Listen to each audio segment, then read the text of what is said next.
Afternoon, everyone. Hello. Okay, awesome, thank you. All right. First and foremost, reviewing the Kentucky game. Very disappointed in our performance as a coaching staff and as a team. It was below our standard. To play below your standard against a very good team is usually not a very good recipe. And even with all that being said, with 8 minutes left in the game, it was still 14-7. Thought the defense did a good job keeping us in it. Offensively, we just weren't able to mount a scoring job and put anything together. So ultimately, I'm going to point a thumb at myself first and not make any excuses. I'm accountable for every facet of this football program and assume full responsibility for the loss, and that's on me, and we're going to get it right. Some disappointing aspects to the game, obviously, as everybody saw, the penalties, 16 total, 9 on offense, 6 on defense, and 2 on special teams. Which included a bunch of false starts, and we did work on crowd noise the entire weekend, our silent count, and I think as that number 41 started getting a pass rush and our guys started getting a little anxious, we started getting out of our stance a little bit early there, and then certainly the unsportsmanlike conduct penalties, which are unacceptable, and I think we went into that game and played with a tremendous amount of emotion, but became too emotional, and I think we turned it into a bunch of individual battles as opposed to playing as a team and concentrating on our assignment, our fundamentals and technique, and discussing it with the team and the staff yesterday. We're going to put an end to these unsportsmanlike conduct penalties. Got it cleaned up from game 2 to game 3. Had a slip up here, and any unsportsmanlike conduct penalty now, I'm going to pull the guy out of the game. He'll stand next to me and he'll go back in when I tell him to go back in. So one way to catch their attention is to take away their playing time. So we're going to get that right as well. The run game, 229 yards to 56. It's not up to our standard from a physicality standpoint, and then certainly with the sacks and the pressures at number 41, rated the number 1 ranked outside linebacker in the upcoming draft for a reason. So he did a very good job there, and weren't able to neutralize him. The 2 biggest determining factors in the outcome of the game: turnover margin, explosive plays. We were 1-1 on turnovers. Brian Cole had an excellent interception, but unfortunately, we turned one back over that led to a score for them. And then explosive plays, and this was probably the most disappointing aspect for me from an offensive standpoint, that after 3 successive weeks of having 20 or more, or right in that range, we were limited to 3, 2 passes and 1 run, and then we gave up 10 explosive plays by our parameters on defense, 8 runs and 2 passes. I think we showed flashes. I don't think we were nearly consistent enough.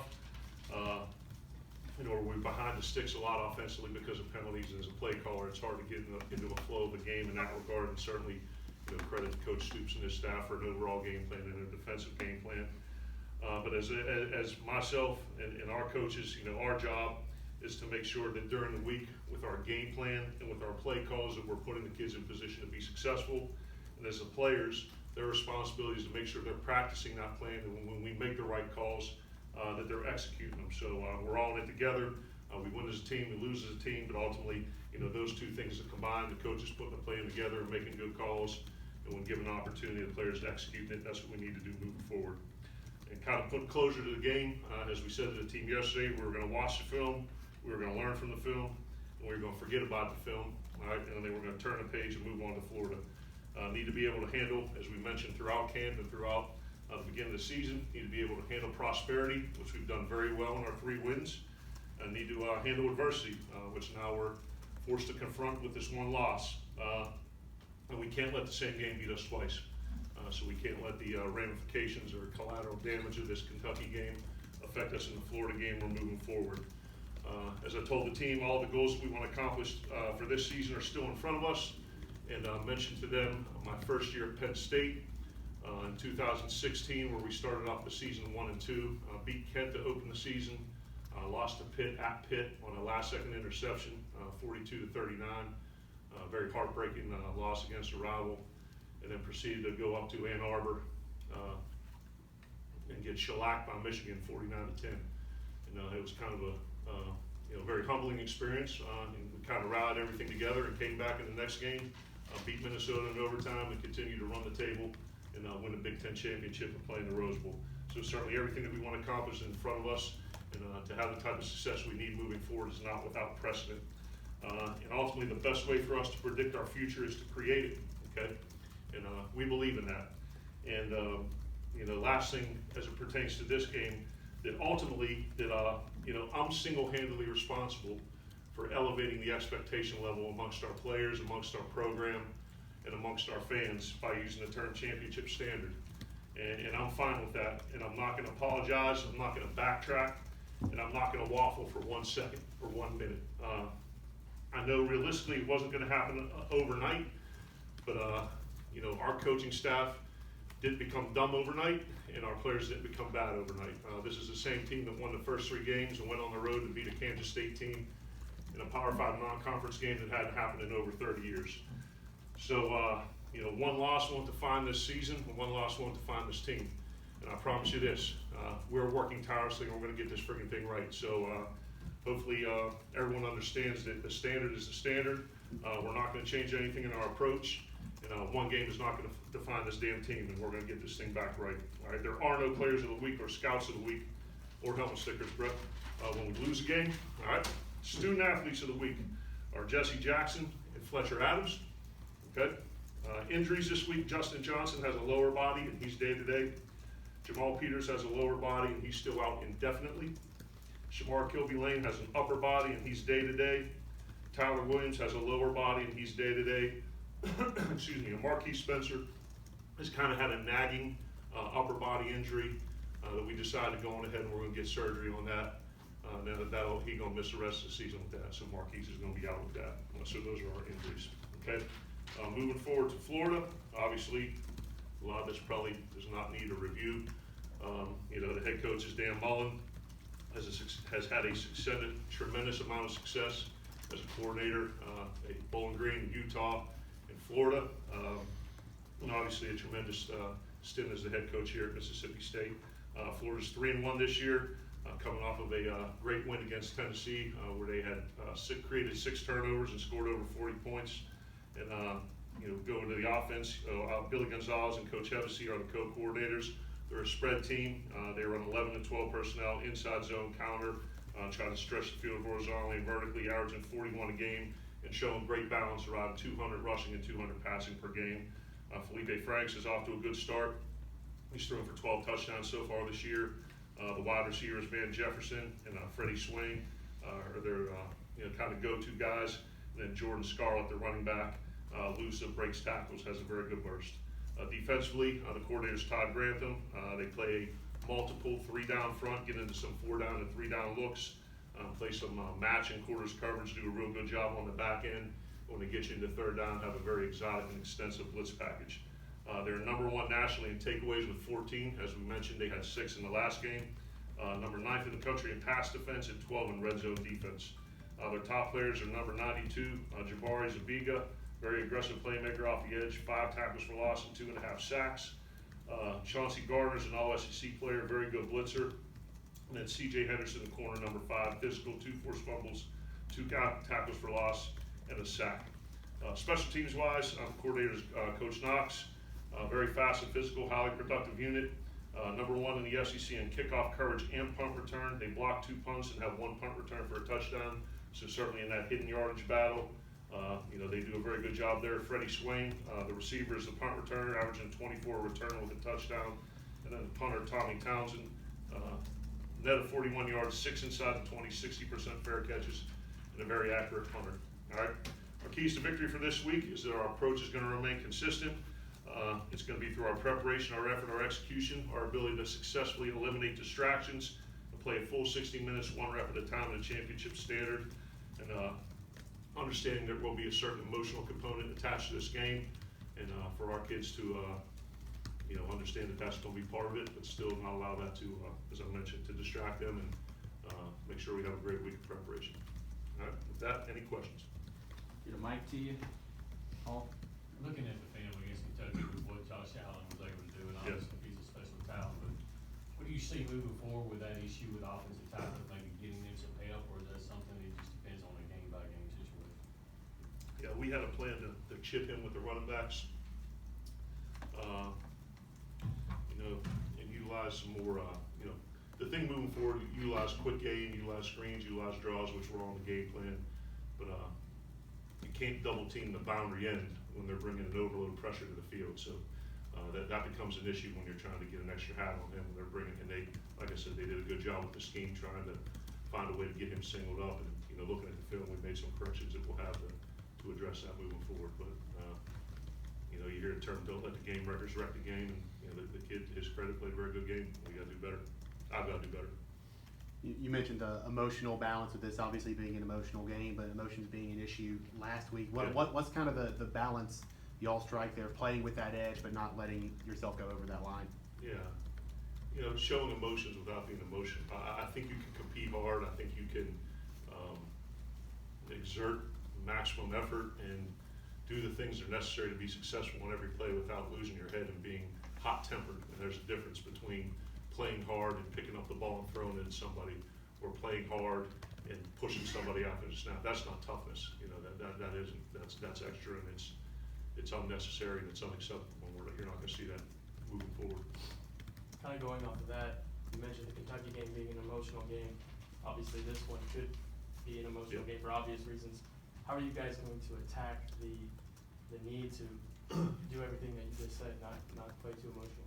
Yeah, well, we talked about it a little bit yesterday and after practice, that, you know, ultimately the emotional component that's going to be attached to this game, you know, is relative to Coach Mullen and the staff being with these guys for an extended period of time. But ultimately, at the end of the day, I'm not going to be on the field taking any snaps, and now there's any of our assistants, and now there are any of their coaches. They're not going to play the game. The game is going to be played on the field between the white lines between 11 Mississippi State players and 11 Florida players, and that's how it's going to be. So, I mean, it's to me probably a little bit. I don't think you can discount the emotional part of it, but you know, you have to manage that, and you know, people use different things for motivation, and that's not for me to tell them what to use for their individual motivation. But I know it's not going to have a bearing or a factor in the outcome of the game once the ball gets kicked off. Joe, you were on kind of the good end of a coach knowing about another team with Hudspeth in Louisiana, and now sort of the other way around. Does that factor into your game plan? Do you worry how much Mullen knows about your personnel, or is that something you just have to make your game plan and go with it? I think that's definitely part of it. And, you know, hopefully we know as much about our personnel as they know about our personnel. And you know, like anything, you gotta you know, maximize the strengths, minimize the weaknesses, and you know, obviously them you know, being around these guys for some 4 years, some 3 years, 2 years, 1 year, they'll have a very specific knowledge of what our players can do and can't do. With the offensive tackles and all the false starts, was it a communication issue when you talked to Coach Johnson and those tackles, or was it crowd noise? What seemed to be the problem? I don't think it was much as a communication, because we were going off of a sound count and a clap, so we were going off of an audible count, I guess, so to speak. But I think more than anything, it was those guys leaning, you know, anticipating the rush and wanting to make sure that they weren't getting beat fast around the edge. So I think it was more than that. And it wasn't that they couldn't hear. I think they were just getting a little bit antsy in their stance. Coach, commitment to the running game, that's kind of been a staple through the first 3 weeks, and last week, not so many running plays. You mentioned in the post-game there's a lot of checks that Nick made there. Is there a situation where you just say, hey, run what we want to run right here without checking regardless of the numbers? Yeah, I don't think necessarily checks as much as, you know, the decision of whether the ball gets handed off or thrown based on what the look is. There are some plays that we have where we just call it and hand the ball off. But unfortunately, you don't want to do that when there's more people at the line of scrimmage than you can block, and that's kind of part of the thing of running a read offense. And I think as much as Kentucky's ability to stop the run and be successful doing that was based on scheme, you know, a lot of it was we were out of rhythm and behind the sticks. So when you're second and long and third and long and trying to get that back to a manageable down the distance, they're doing a good job stopping the run that throws you off a rhythm a little bit. So I think it's probably a combination of both things. But to answer your question, yes, there are plays in our playbook where you call a run and hand it off without a read. Back here, Coach. Can you talk about Osiris Mitchell's emergence in your receiving corps and what you like about him? You know, a lot of size, a lot of speed, a lot of athleticism. You know, did a great job, catching the ball and getting some yards after the catch. I think it provides a good horizontal, threat. He can blow the top off the coverage, and he does a good job in the intermediate stuff as well. So, his emergence, Stephen Guidry, the slot guys playing well. We need to continue to have our receiving core develop to help us in this stretch run in the SEC. Since taking the job back in November, just how much communication have you had with Coach Mo and back and forth? I've talked to him at the times when the SEC games I've talked to him. Dave?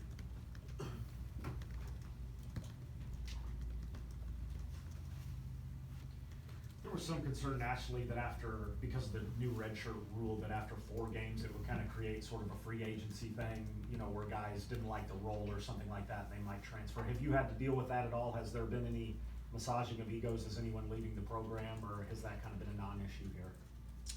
Well, I think everyone's aware that Jamal Couch decided to transfer. I think that's been discussed already.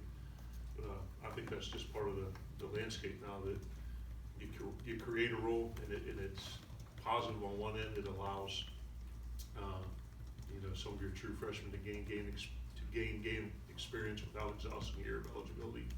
But it opens up another window where returning players who may or may not have used their red shirt, have red shirts or eligibility remaining after 4 games where they don't like or they're not happy with their role on the team. So in terms of it being a trend, or I'm not sure what it is across the national landscape, but that's one thing probably after a year or so we'll look back and say, is there a better way that we could have done this rule? With Jamal being out indefinitely, is Chris Rayford still a full-time corner? Yes. Did y'all send any plays from the Kentucky game to the SEC from an officiating standpoint to be reviewed? Yeah. Can you say which ones? But we get a response back on Wednesday. Okay. Yeah. We do, and that's a weekly thing. That's done by every program in the country on a weekly basis.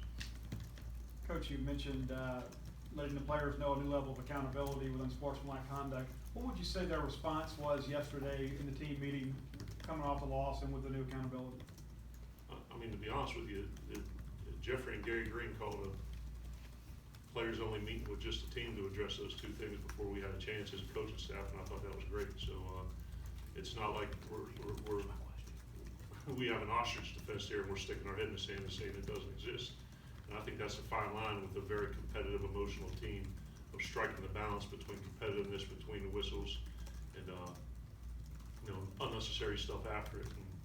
And that's you can get them up, you can make them run, you can do all those things, but the thing that I found is most effective is taking away playing time. So they're going to do it. They're going to be held accountable. They'll stand on the sideline, and when I feel it's time for them to go back, and hopefully first and foremost we don't see any more of it. But if we do, they'll have a view of the game from the sideline.